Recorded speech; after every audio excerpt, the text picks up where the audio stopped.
Grand Rising.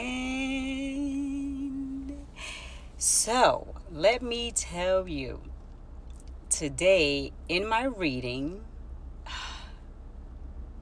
God is so insane. When I say He wants to check us, and when He wants to check us, I think the beauty about Him disciplining and checking us is that He do it so gently. It's not like our parents back in the days with yelling and screaming or whatever they did, but this morning when I woke up, I was like, I'm in my reading and doing my routine or whatever.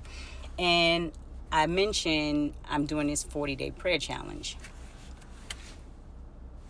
Talk about being checked this morning. So I'm on day 4, and there's a kid who had an accident, and the parents are praying like heal him, and they're trusting and they're believing, but God never changed their situation. So they were praying to heal him, right? So instead of us praying and asking God to get us out of our situations, we need to pray and ask Him to get us through it. So I'm going to read just a couple of parts, and then I'm going to share with what part that clocked me over the head this morning. And I was just like, okay.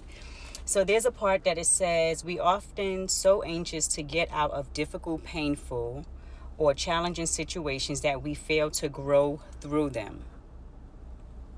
We are so fixated on getting out of them that we don't get anything out of it. We fail to learn the lessons God is trying to teach us or cultivate the character God is trying to grow in us. We're so focused on God changing our circumstances that we never allow God to change us. So the part that checked me was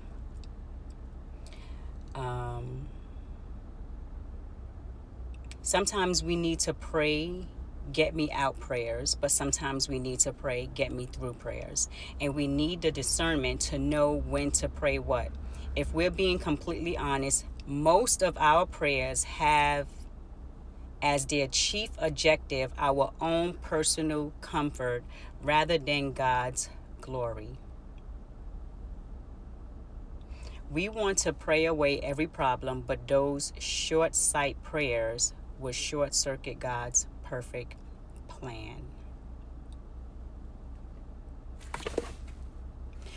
I was sitting there like, wow, okay, you are so talking to me this morning, because I do pray, get me through whatever situation I'm in. But there's prayers where I'm praying God, change their hearts, work in them, do something in them, Lord, humble them. And God is like, I'm trying to change something inside of you. Because if I can change something in you, guess what? I'm going to get the glory. And these people that you are praying for, they're going to see, and things around you just begin to change. And I was just like, did He just check me this morning? Yes, He just checked me. So instead of praying, get me out of my situation, our prayer should be, get me through it, so we can get the lesson out of it. And when we can get the lesson out of our situation, that's when the changes begin within. So that's my message today. So I pray that this message has blessed someone. And just allow God to do the changing. Don't look at people around us. And it goes back to, I think, my other few videos. It's not really about us when we're looking at people and their behaviors. We need to look at our own behavior so God can get the glory. So I pray you all have a fantastic day. And if you want to get this book, this is what it looks like. It's on Amazon. And like I said, this is probably my 11th, 12th time doing this book. And I cannot tell you, every time I do it, it's something different. Have a great day.